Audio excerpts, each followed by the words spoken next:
Magandang araw mga kaplanadong buhay. This is Captain Chris Cervantes, dating seafarer, now financial planner, business mentor, author, and life strategist. Alam nyo ba na karamihan ng mga OFWs and seafarers ay umiikot lamang sa apat na pangunahing pangarap ang dahilan kung bakit sila nag-abroad? Makapagpaaral ng anak, makapagpatayo ng bahay, makapag-retire, at makapagsimula ng negosyo. At pag nangyari ang apat na pangarap na ito, for good na. Unfortunately, pagdating sa abroad, ang unang gagawin ay kukuha ng balikbayan box at kada sahod unti-unti itong pupunuin upang pag-uwi nila may mga maipamigay na pasalubong. At pag tinanong mo kung ano ang nangyari sa apat na pangarap, ang simpleng sasabihin ay, di bale, babalik pa naman po ako. Until one day, di nila namamalayan, 60 years old na pala sila at walang panahon na upang bumalik pang muli at gawin ang pangarap. Ang pagninegosyo sana ang isa sa paraan upang makabalik for good ng mas mabilis. Sa mga seafarers, madalas ito ang usapan pag hindi maganda ang panahon. Pag binabagyo na sa barko at halos pataubin na ang sikmura pag inaalon. Magninegosyo na talaga ako pag uwi ko. Pero pag maganda na ang panahon at hayahay na ulit ang buhay, business as usual. Bakit napakaraming mga OFWs na nagtatayo ng negosyo pero napipilitan pa rin bumalik sa barko or abroad? Kasi nalugi. Kailangan nating pag-usapan ito not emotionally but scientifically and strategically. Today, I will share with you the science of entrepreneurship, base yan sa Harvard, MIT, Wharton Research, the real-life stories of OFWs who built successful businesses, the 5 stages every OFW entrepreneur must go through, the biggest mistakes of OFWs commit and how to avoid them, and how you can start building a business that lasts. Handa ka na ba? Kasi this episode might just be the turning point of your financial life. Planadong buhay sa Cardinal Buoy, laging may gabay, hindi ka mawawala. Maraming seaman na nagsasabi na hindi na sila babalik ng barko. Pero magugulat ka na lang pag sampa mo, kasabay mo pa rin silang sumampa. 2014 nung sinabi ko yan sa sarili ko. And lucky for me, till now hindi na po ako bumalik sa pagbabarko. Ang paghinto sa pagbabarko ay hindi lang ito simpleng pangako. Kasabay dapat neto ay ang plano, exit strategy to make sure na kaya mong masustain ang buhay mo dito sa Pilipinas. Na hindi na umaasa pa sa pay on board at allotment. In my case, I founded a financial planning agency, Cardinal Buoy Financials, na ang focus namin is to guide employees, business owners, OFWs, and seafarers to achieve their goals gamit ang power ng financial planning. At kasabay nito ang pagpapatakbo ng iba't iba ko pang mga negosyo habang tinutupad ang iba't iba ko pang pangarap sa buhay. At ito ang naging pangunahing dahilan kung bakit ko na-sustain na hindi na kailangan bumalik pa sa pagbabarko. Here's the truth about starting a business that most people don't talk about. A 2019 Bangko Sentral ng Pilipinas study found that 8 out of 10 OFW businesses fail within 3 years. And the number one reason?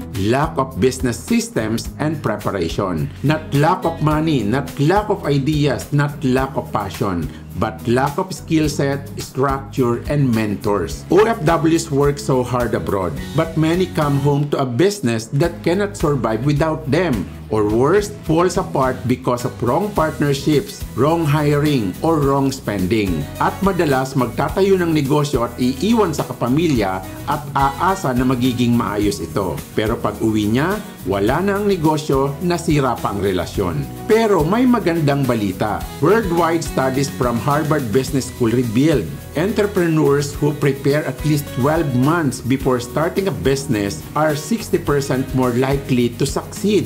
Meaning, hindi ito swerte, hindi ito tsamba. Ito ay sistema. Believe it or not, OFWs and seafarers have unique traits that make them excellent entrepreneurs. Harvard Business Review identified the top traits of successful founders. Para daw maging magaling sa pagninegosyo, kailangan mo ng resilience, discipline, risk tolerance, adaptability, long-term thinking. And guess what? Lahat ng ito meron ng isang OFW at seafarer. You survive homesickness. You survive storms, literal and emotional. You work with multinational teams. You follow system. You think of your family's 10-year future. OFWs are not the underdogs. They are elite performers shaped by global experience. So meaning, you are not starting from scratch. You are starting from experience, sacrifice, and strength. Gusto mong maging successful sa negosyong papasukin mo? Ito ang kailangan natin. Science plus psychology plus real-life stories. Kung gusto mong ayusin ang pagninegosyo mo this time, may 5 stages na dapat kang pagdaanan. Stage 1, identity shift from worker to builder. MIT's Law 1 research shows successful entrepreneurship starts with identity, not money. Kaya ka nabibigo sa pagninegosyo, tinatrato mo kasi ang negosyo mo as side activity. Wrong! Successful OFW succeed when they shift identity. From kikita ako sa barko to gagawa ako ng pangmatagalang sistema. A real story, may isa akong chief cook na kino-coach. He used to work 9 months straight on board. He used to say, pag uwi ko magpapahinga muna ako. Ang sabi ko, hindi pwede ang ganong klaseng mindset. Kung uunahin mo palagi ang pahinga habang buhay kang magbabarko.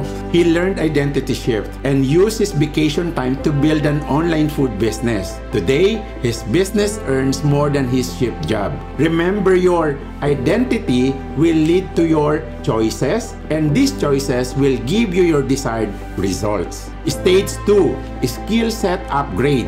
Business is a skill, not a dream. Ang sabi ng Wharton School Research, nagiging successful daw ang businesses by 50 to 70% more when the founders master basic finance, marketing, leadership, cash flow management, pricing strategy. The sad reality, OFWs often spend millions but do not invest in learning. Akala kasi natin porket may pera tayo at may puhunan, pwede na tayong maging negosyante. May iba nga nakakapagnegosyo na wala namang puhunan. So meaning, hindi yan ang pangunahing kailangan mo. The most successful entrepreneurs, they study relentlessly. A real story, may isang seaman akong mini-mentor from Iloilo. He attended financial literacy classes every end of his contract. Then, because of proper financial planning and preparation, he was able to stop early from boarding the ship. When he retired, he opened a small hardware store. It grew into 3 branches because he understood margins, cash flow, inventory. Hindi kailangan ng malaking kapital. Kailangan ng malaking kaalaman. Stage 3.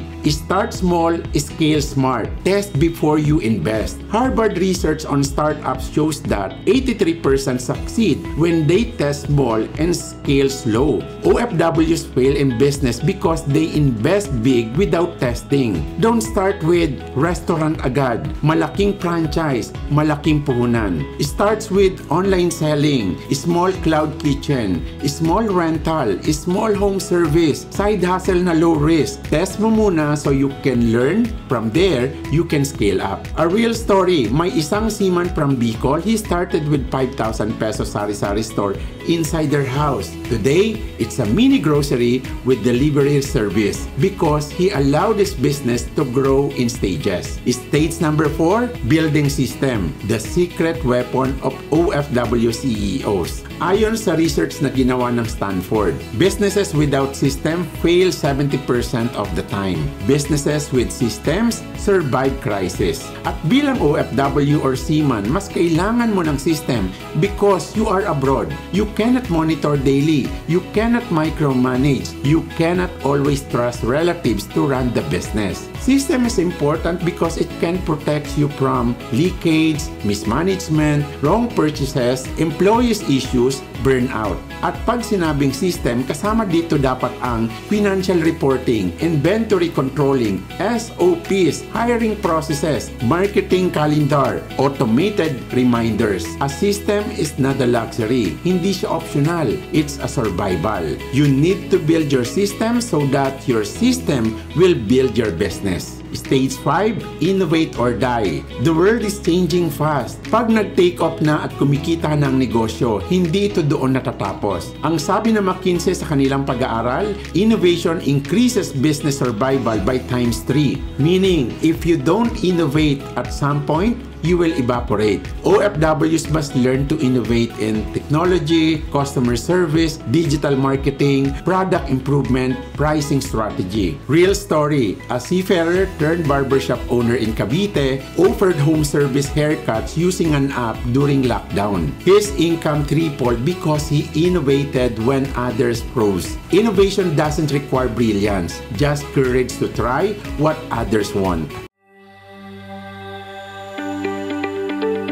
At kung nag-iisip ka ng magsimula bilang seaman or OFW, ano nga ba ang mga nababagay na negosyo para sa'yo? Based on DTI and World Bank studies, here are the most successful models for OFWs. Una, service-based businesses. Bakit? Kasi ito ay low capital, high demand, high margin. Halimbawa ng mga ito ay cleaning services, water refilling station, printing, laundry shop. Pangalawa, digital-based businesses. Sabi ng World Economic Forum, digital SMEs grows 2.8 times faster. Ito na ang next big thing. At kasama dito na pwede mong gawin ay e-commerce, freelancing agency, digital products, online education. Rental businesses. Of course, ito ang common na naiisip nating mga OFWs. Bakit? Kasi it has steady cash flow tulad ng boarding houses, vehicle rental, storage rental. And sometimes you don't need to own the property. May isang nagpa-quote sa akin at ito ang naisip niya, ang magkaroon ng kanyang boarding house. So sabi ko, magkano kailangan mong puhunan para magka-boarding house? Siguro sir, mga 5 million pesos. So sabi ko, kung aantayin mong magka 5 million pesos, baka hindi na mangyari ang pangarap mong negosyo. So bakit hindi mo subukang mag-rent ng space sa building? Then develop mo itong maging boarding house. Nang sa ganon, hindi mo kailangan ng 5 million pesos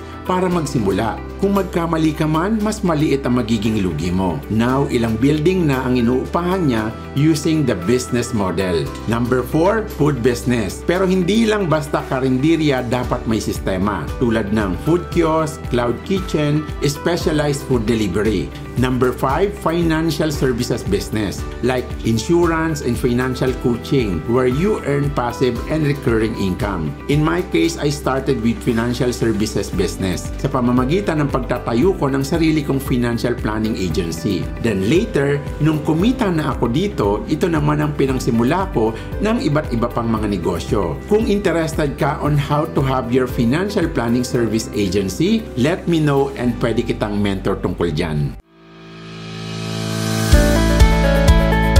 Ang sabi ng pag-aaral ng Harvard, most successful entrepreneurs have long-term thinking, emotional discipline, coachability, community support. Meaning, you cannot grow alone, you cannot learn alone, you cannot scale alone. So get a mentor, join communities, surround yourself with growth-minded people. Tandaan mo kabaro, you rise by environment. Mga kaplanadong buhay, OFWs and seafarers sacrifice more than the world will ever understand. Pero ang hindi alam ng marami, ang lakas, disiplina at resilience ninyo are the same ingredients that build powerful businesses. You are not just workers. You are not maintenance provider. You are not a padala machine. You are builders of future. You are strategic thinkers. You are leaders. You are entrepreneurs in the making. And your business dream, it is not impossible. It is not too late. It is not out of reach. With the right identity, skill set, system, and innovation, your story can change. At tandaan mo ito, you are not created just to work abroad. You were created to build a life you don't need to escape from. Ako si Captain Chris Cervantes, reminding you, start small, grow smart, innovate always, and build a life that sets you free. Tandaan, maunlad ang pamumuhay sa planadong buhay.